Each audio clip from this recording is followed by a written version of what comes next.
The Danube, one of Europe's longest rivers, flows from southern Germany through Central Europe and then the Balkans. It has witnessed a lot of history.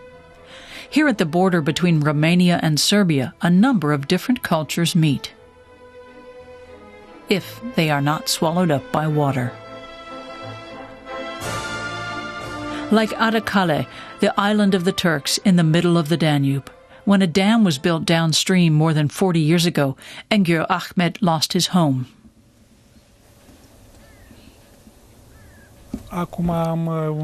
When I look at this photo and see where the town and the island used to be, it makes me very sad that it has vanished.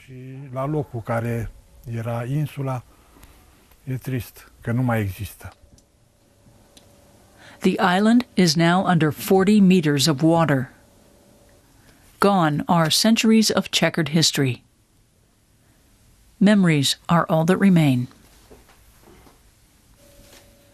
This here was the waiting room at the docks of Ada Kaleh. The people who lived here came from different cultures, some from Bosnia, some from Bulgaria. On this island we had people from all parts of the former Ottoman Empire. There were Kyrgyz, Alavites, Sunni, some even came from Albania. That's what our island was like. Sometimes the island belonged to Austria-Hungary, sometimes to the Ottoman Empire. When the Ottomans left the Balkans, Ada Kaleh remained as a Turkish enclave. In the 20th century, Ada Kaleh became an exotic destination for outings. Visitors came from all over Romania to buy Turkish sweets, tobacco, coffee, and schnapps. It was 500 meters wide and 1.7 kilometers long, a romantically peaceful sight. I fell in love here. In the photo, you can see me playing guitar for my wife.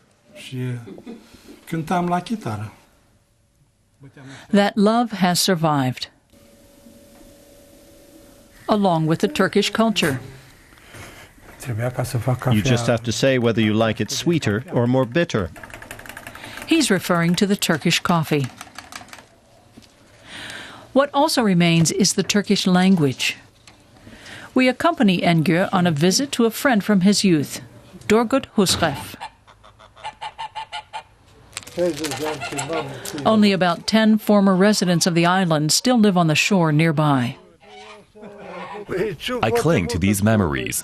We're the last ones who remember Ada Kaleh. The island remains deep in our souls, all this time. Ever since the shock that came 45 years ago.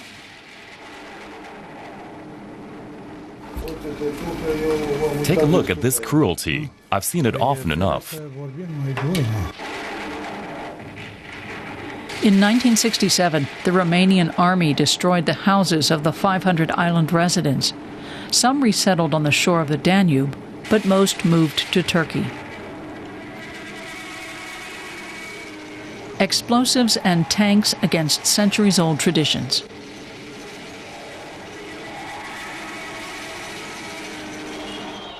And all in the name of progress.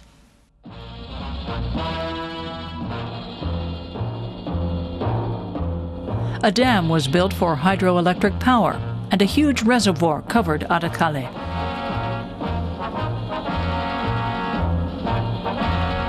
Romania was hungry for electricity, and a dam fit the communist state's ideology of progress. In the 1960s, Romania and Yugoslavia, its neighbor on the other side of the Danube, planned what was then the world's largest river hydroelectric plant. I'm not against technology and such a power plant in principle, but we were never compensated, even though we were promised. And those promises were never kept. The people of the island should have been resettled on the Danube island of Simian, below the dam. Should have been, but they weren't. Today, as an exception because of our TV cameras, the border police take ENGÜR along to Simian. ENGÜR says it does resemble Ada Kaleh a little. My mama used to make rose hips jam. We had a lot of rose hips on our island too.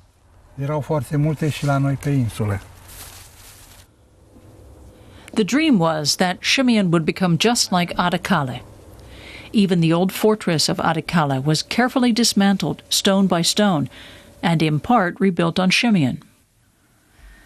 That is, until the authorities changed their minds. Not far away, we find the cemetery. The graves on Ada Kaleh were dug up and moved. This is the cemetery, at least what remains of it. ENGÜR finds a jumble of bones piled in a hole. It's a macabre sight. They didn't even go to the trouble to identify which bones belong to which tombstone. These are our ancestors, our heroes. Piles of bones, treated without respect. ENGÜR's mother lies here too. She had a thoroughly official burial. She was the first and last citizen of Ada Kaleh, now buried on the new island. In September, it will be 45 years since I buried her here.